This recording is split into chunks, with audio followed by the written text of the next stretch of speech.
Assalamualaikum warahmatullahi wabarakatuh. Saya Faris Ikram Birisayuti dari kumpulan yang akan membentangkan tentang modul panduan pengurusan disiplin sekolah, iaitu SPI, Surat Perkeliling Ikhtisas berkenaan masalah-masalah disiplin. Kumpulan kami terdiri daripada saya sendiri, Faris Ikram, Amni Syafiqah binti Muhammad Sanusi, Nur Syamim binti Nur Azman, Nur Fariana binti Sabar, Siti Fatimah binti Mak Gani, dan Jason Edward Raj. Okey, baiklah. Apa itu Surat Perkeliling Ikhtisas ataupun SPI? Okey, SPI ialah merupakan satu warta kerajaan yang dikeluarkan oleh Kementerian Pendidikan Malaysia yang diedarkan dari semasa ke semasa. SPI juga dapat ditakrifkan sebagai satu arahan dan garis panduan dalam melaksanakan suatu tugasan dan perkhidmatan, dan ia merupakan satu punca kuasa yang perlu dipatuhi oleh semua penjawat awam yang di bawah Kementerian Pendidikan Malaysia. Dalam modul ini, kami telah membahagikan Surat Perkeliling Ikhtisas SPI Pengurusan Disiplin kepada 12, iaitu dalam kategori salah laku disiplin. Yang pertama ialah salah laku jenayah, salah laku buli, rokok, tingkah laku lucah, ponting, vandalisme, tingkah laku biadab, tingkah laku tidak amanah, kenakalan, penglibatan politik, tidak penting masa dan kekemasan diri. Okey, SPI pertama yang akan dibincangkan ialah SPI salah laku jenayah. Antara kesalahan dalam kategori ini adalah dengan menyertai kumpulan gangster dan kegiatan negatif seperti kumpulan black metal, punk head dan sebagainya. Okey, menurut SPI bilangan 6 tahun 2000, iaitu bagi menangani masalah keselamatan, dadah dan gangster, SPI ini dikeluarkan dengan tujuan untuk memperingatkan semula kepada semua pengetua dan guru besar supaya mengambil langkah-langkah yang proaktif dalam usaha memastikan sekolah sentiasa selamat dan bebas daripada insiden-insiden yang tidak diingini, seperti murid diugut, diculik, diperkosa atau penlibatan dengan dadah, serta perlakuan ala gangster dan menceburkan diri dalam kegiatan gangster atau triad society. Okey, bagi kesalahan ini, pihak sekolah perlu melaporkan kepada polis salah laku berbentuk jenayah berdasarkan SPI bilangan 3 1991. Okey, SPI kedua yang berkaitan dengan salah laku jenayah adalah SPI bilangan 11 tahun 2000, iaitu membanteras jenayah di kalangan murid sekolah. Okey, laporan Ibu Pejabat Polis Diraja Malaysia Bukit Aman menunjukkan bahawa jumlah kesalahan jenayah yang melibatkan juvana berumur antara 10 hingga 18 tahun meningkat dari tahun ke tahun, dan keadaan ini perlu dibanteras sebelum ia menular secara meluas di peringkat sekolah. Kementerian Pendidikan Malaysia KPM menasihatkan supaya pihak sikap menunggu sehingga keadaan menjadi lebih teruk atau serius hendaklah dielakkan. Membanteras salah laku disiplin di peringkat awal adalah jauh lebih baik daripada mengambil sikap tunggu dan lihat. Sebarang masalah disiplin dan perlakuan negatif hendaklah dikenal pasti dan tindakan mengatasinya wajar dilakukan dengan segera. SPI kedua yang akan dibincangkan dalam modul ini ialah SPI salah laku buli. Antara kesalahan dalam kategori ini adalah terlibat dalam kes buli sama ada secara fizikal ataupun mental di dalam kawasan sekolah. Okey, SPI yang berkaitan dengan salah laku buli ialah SPI bilangan 8 tahun 2010, garis panduan mencegah dan menangani perbuatan buli dalam kalangan murid di sekolah. Pihak sekolah dan orang atasan seperti JPN perlu bertindak tegas dengan tidak berkompromi terhadap perbuatan buli dalam kalangan murid di sekolah. Langkah yang boleh diambil antaranya adalah dengan menyediakan peti aduan, mengaktifkan sepenuhnya jawatan kuasa disiplin sekolah, iaitu untuk menyiasat, meneliti dan ambil tindakan. Pihak berkuasa disiplin boleh menyiasat, mengkaji dan meneliti aktiviti buli, dan pihak berkuasa disiplin juga termasuk guru disiplin, warden dan kaunselor perlu bekerjasama untuk mengesan aktiviti buli, dan pihak sekolah boleh mengadakan kempen. Sekarang kita pergi ke Surat Perkeliling Ikhtisas salah laku rokok. Baik, antaranya adalah kesalahan dalam kategori rokok termasuklah sekolah sebagai kawasan larangan merokok dan larangan membawa barangan rokok elektronik ataupun vape, iaitu merupakan SPI yang terkini. Apabila kita melihat SPI pada tahun 1997, hukuman ke atas murid yang menghisap rokok. Baik, kesalahan ini memang dipandang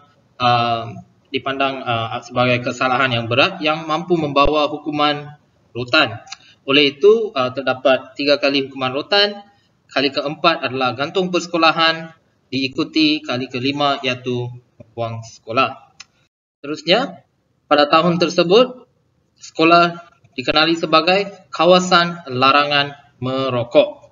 Baik, KPM telah mengambil langkah yang lanjut untuk menjadikan sekolah sebagai kawasan larangan merokok, di mana semua kaki tangan dilarang merokok dalam lingkungan premis sekolah. Seterusnya, kita melihat surat siaran pula Kementerian Pendidikan Malaysia pada tahun 2015, di mana e-cigarette ataupun vape dilarang dibawa ke sekolah, dan juga mereka tidak boleh menghisap, mengedar, membawa, memiliki ataupun menyimpan benda sebegini. Baik, kita teruskan dengan tingkah laku lucah. Apabila kita melihat tingkah laku lucah, juga dikategorikan sebagai kesalahan berat di mana hukuman rotan akan diberikan. Antaranya adalah contohnya seperti melukis atau menulis perkataan atau gambar yang lucah, ataupun mengedar dan memiliki barangan bahan lucah. Seterusnya, terdapat juga SOP untuk mengendalikan perkara tersebut, dan kesegeraan untuk menghantar laporan tersebut adalah pada hari pertama. Sekian. Salah laku yang kelima adalah salah laku ponteng. Antara kesalahan dalam kategori ponteng adalah ponteng kelas, aktiviti kurikulum, peperiksaan, prep, asrama, acara rasmi dan juga perhimpunan. Surat Perkeliling Iktisas pertama ialah SPI bilangan 6 pada tahun 1995 menangani masalah ponteng di sekolah. Ia merupakan SPI utama yang mengandungi langkah-langkah mengatasi masalah ponteng di sekolah dan turut menjadikan hasrat zero defect Kementerian Pendidikan Malaysia dapat dicapai. SPI berikutnya ialah SPI yang berkaitan dengan salah laku ponteng, iaitu yang pertama SPI bilangan 5 pada tahun 1990, cuti pada hari-hari peperiksaan sijil rendah pelajaran, dan juga SPI bilangan 6 tahun 2016, cuti pada hari-hari peperiksaan awam dan juga pentaksiran pusat. SPI ini menyatakan waktu dan hari khas di mana murid diberikan cuti. Dengan ini, ibu bapa dan juga guru akan lebih cakna dengan waktu keberadaan murid di sekolah. Seterusnya, guru perlu merekod kehadiran murid di sekolah melalui sistem rekod yang telah dibina yang ia termaktub di dalam SPI bilangan 1 pada tahun 2019, iaitu Panduan Pengurusan Rekod Sistem Kehadiran Murid di Sekolah. Surat Perkeliling ke-6 ialah berkaitan dengan salah laku vandalism. Vandalism merupakan perbuatan membinasakan atau merosakkan harta benda awam ataupun persendirian. Surat Perkeliling Iktisas pertama ialah SPI bilangan 8 tahun 2003, penggunaan buku log bagi tujuan memantau laku musnah ataupun vandalism di kalangan murid-murid sekolah. Ia adalah SPI khas yang menggariskan isu vandalism di sekolah. Seterusnya pula SPI yang berkaitan dengan salah laku vandalism. Vandalism juga merujuk kepada kerosakan harta benda di beberapa bilik dan tempat khas di sekolah. SPI berikut menyatakan garis panduan tepat bagi penjagaan dan pengurusan harta benda di bilik khas di sekolah. Antaranya ialah yang pertama adalah SPI bilangan 2 tahun 1991, tata kelakuan pelajar ketika di masjid. Yang kedua, SPI bilangan 9 tahun 1983, perpustakaan sekolah. Yang ketiga, SPI bilangan 2 tahun 1983, kantin sekolah. Dan yang keempat adalah SPI bilangan 1 tahun 1974, keselamatan dalam makmal. Selain itu, ada juga SPI yang menyatakan panduan khas berkaitan penjagaan harta benda sekolah dan peribadi murid, iaitu SPI bilangan 7 tahun 1991, penggunaan kemudahan sekolah oleh pertubuhan dan persatuan belia. Manakala SPI bilangan 7 pada tahun 2000, iaitu mencegah kebakaran di sekolah pula merupakan SPI yang meminta guru untuk sentiasa bersiap sedia dalam menghadapi sebarang kemungkinan yang akan berlaku. Sebagai contohnya, tindakan vandalism yang menjurus kepada berlakunya kebakaran besar maupun kecil. Seterusnya adalah SPI salah laku biadab. SPI bilangan 8/1983 iaitu mengenakan hukuman biasa terhadap murid-murid yang melakukan perbuatan salah laku yang tidak dinyatakan dalam peraturan-peraturan pelajaran. Surat Perkeliling ini adalah ditujukan kepada guru-guru besar dan guru-guru mengenai hukuman yang dikenakan kepada murid-murid yang melakukan salah laku tidak dinyatakan di dalam peraturan-peraturan pelajaran. Antara perkara tertulis dalam SPI iaitu merupakan kesalahan yang dilarang, iaitu kesalahan yang tertulis di dalam peraturan-peraturan pelajaran yang sedia ada, iaitu dalam peraturan-peraturan pelajaran disiplin sekolah 1959, iaitu kesalahan guru mengetuk atau menyeka kepala murid, menampar, mencubit hingga lebam, memulas telinga dan sebagainya. Panduan ini untuk guru-guru besar menasihati guru-guru di bawah jagaannya supaya perkara-perkara sebegitu tidak berlaku kepada murid-murid.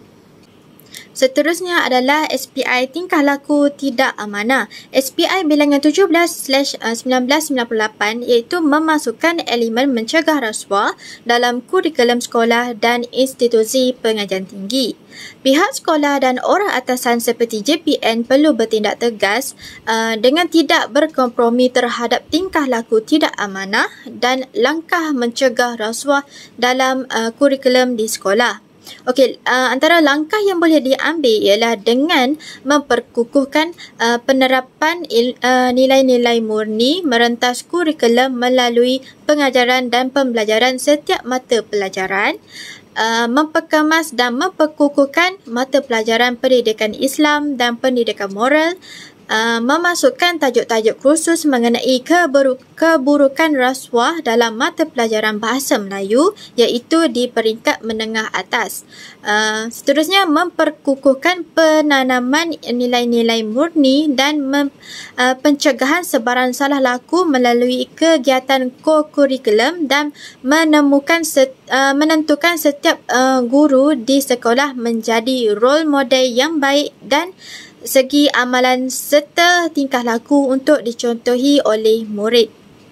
Assalamualaikum dan selamat sejahtera. Nama saya Nur Syamimi binti Razman dan saya akan menyambung kepada pembentangan tingkah laku kenakalan. Kita dapat beberapa surat perkeliling ikhtisas yang dikeluarkan berkaitan dengan tingkah laku kenakalan bagi memastikan disiplin pelajar terjaga dan tiada sikap yang boleh memberi mudarat kepada mana-mana pihak.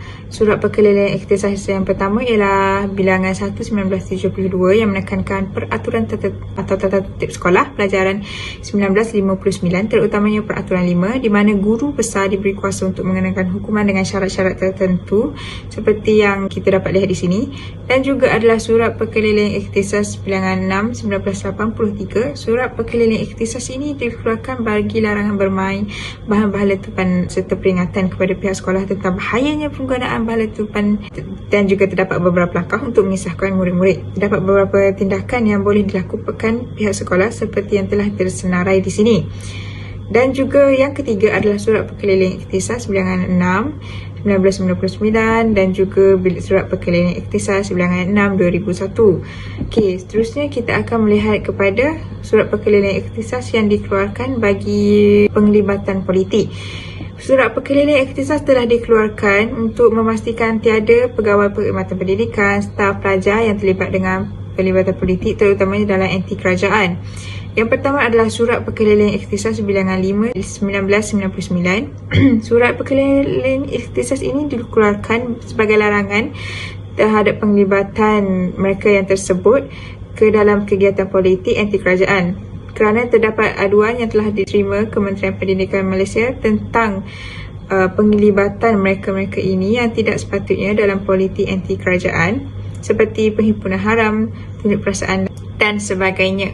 Yang kedua adalah surat perkeliling ikhtisas bilangan 16 pada tahun 2000 iaitu menekankan hal salah laku memasukkan unsur politik dalam soalan peperiksaan atau ujian di sekolah atas tujuan untuk menghasut atau meracuni fikiran pelajar membenci kerajaan. Sikap ini adalah tidak profesional dan mencemarkan nama baik profesion keguruan dan Kementerian Pendidikan amnya. Jadi sikap ini harusnya dielakkan oleh para guru, dan itu sahaja daripada saya. Okey, seterusnya saya Amni Syafiqah binti Muhammad Sanusi, nombor matrik 142548 akan menerangkan mengenai dua lagi surat perkeliling ikhtisas ataupun SPI.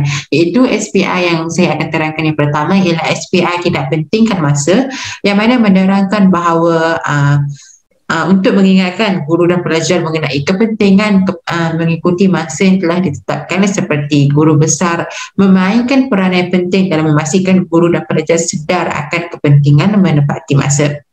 Selain itu, ia juga turut menekankan bahawa suasana disiplin sebuah sekolah bergantung kepada ketetapan masa pelajar. SPI yang terakhir ialah SPI salah laku kekemasan diri, yang mana menerangkan mengenai potongan rambut murid-murid seperti murid lelaki mestilah penampilan mereka sentiasa kemas dari segi rambut yang tidak panjang, kecuali kepada mereka yang pelajar Sikh yang berserban sahaja.